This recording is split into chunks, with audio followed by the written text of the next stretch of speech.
नमस्कार, मैं सतेंद्र कुमार और आज बात करेंगे हम महाकुंभ के बारे में। सुबह के वीडियो में हमने बताया था कि आज मौनी अमावस्या था और करीब 1:30 बजे महाकुंभ में एकाएक भगदड़ मची, जिसमें कुछ लोग घायल हुए और कुछ की मृत्यु हो गई। तो अभी अभी जो मेला क्षेत्र के डीआईजी हैं वैभव कृष्ण, उन्होंने प्रेस कॉन्फ्रेंस किया और जानकारी दिया कि 90 लोग घायल थे, जिन्हें इलाज के लिए अस्पताल ले जाया गया था, जिसमें 30 की मृत्यु हो गई है और 60 घायल थे।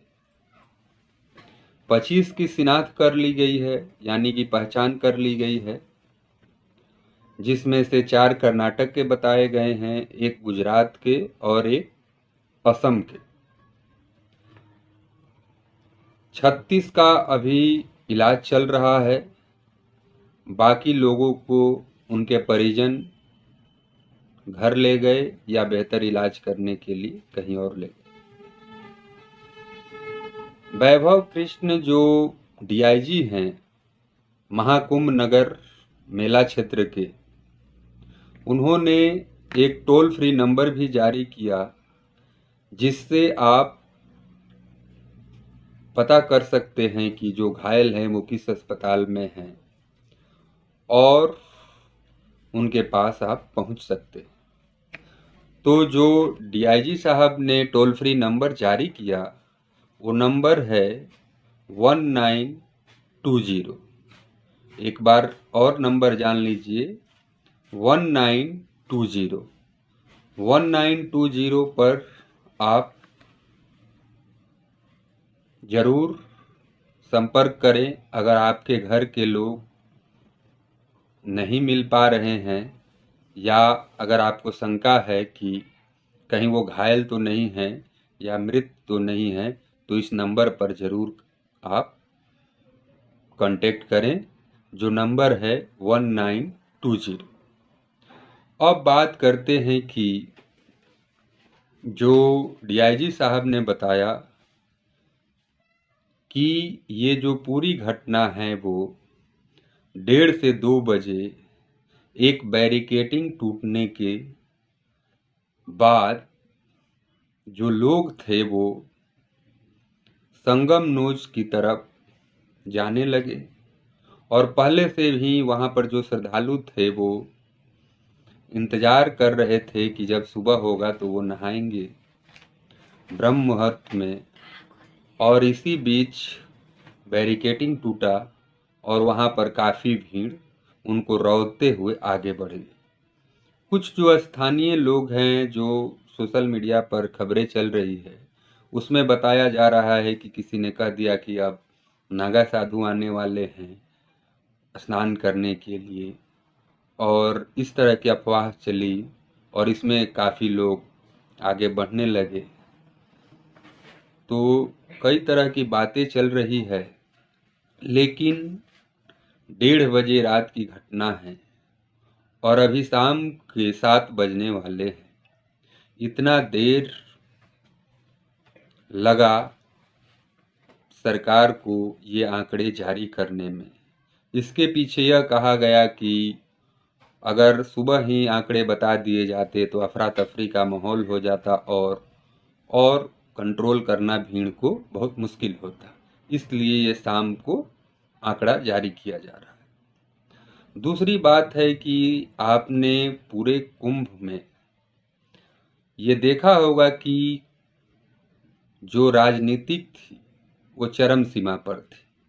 ये कहा जा रहा था कि सरकार पूरे इंतजाम की है और सरकार का भी अनुमान था, खास करके योगी आदित्यनाथ का, कि 10 करोड़ तक जनसंख्या आ जाएगी। लेकिन सुबह जो आज तक की खबरों में कहा जा रहा था कि 10 करोड़ की संख्या आज स्नान करने आई, लेकिन अभी जो आधिकारिक आंकड़े हैं उसमें कहा जा रहा है कि 5 करोड़ 70 लाख के करीब लोग स्नान करने के लिए पहुंचे थे। 45 टन जो पुष्प की वर्षा हो रही थी हेलीकॉप्टर से, क्या वहां पर एयर एम्बुलेंस की व्यवस्था थी? तो इस पर सरकार ने कोई सवाल भी नहीं करता है कि जो जरूरत की बुनियादी जरूरत की बातें हैं उसको क्यों नज़रअंदाज किया गया? क्या सिर्फ ये एक इवेंट की तरह आयोजन किया गया था, जो विपक्ष का आरोप है?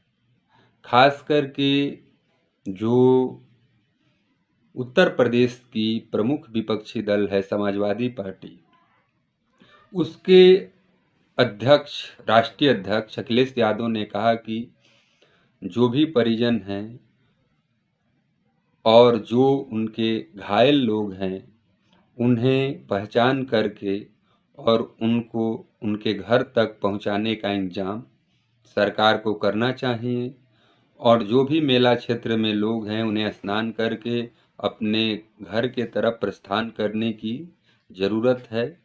और उत्तर प्रदेश सरकार से अगर ये व्यवस्था नहीं संभल रही है तो वहाँ पर सारी सुरक्षा की जिम्मेवारी उत्तर प्रदेश सरकार को, सेना को दे देनी चाहिए। जबकि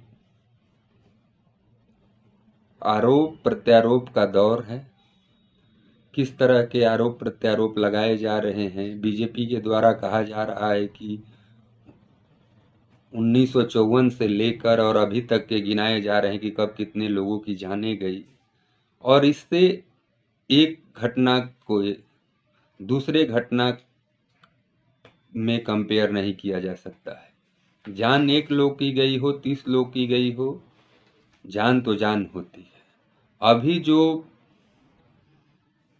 भर्ती हैं 36 लोग, उनमें से कितने की गंभीर स्थिति है, उनमें से किसी की भी जान जा सकती है।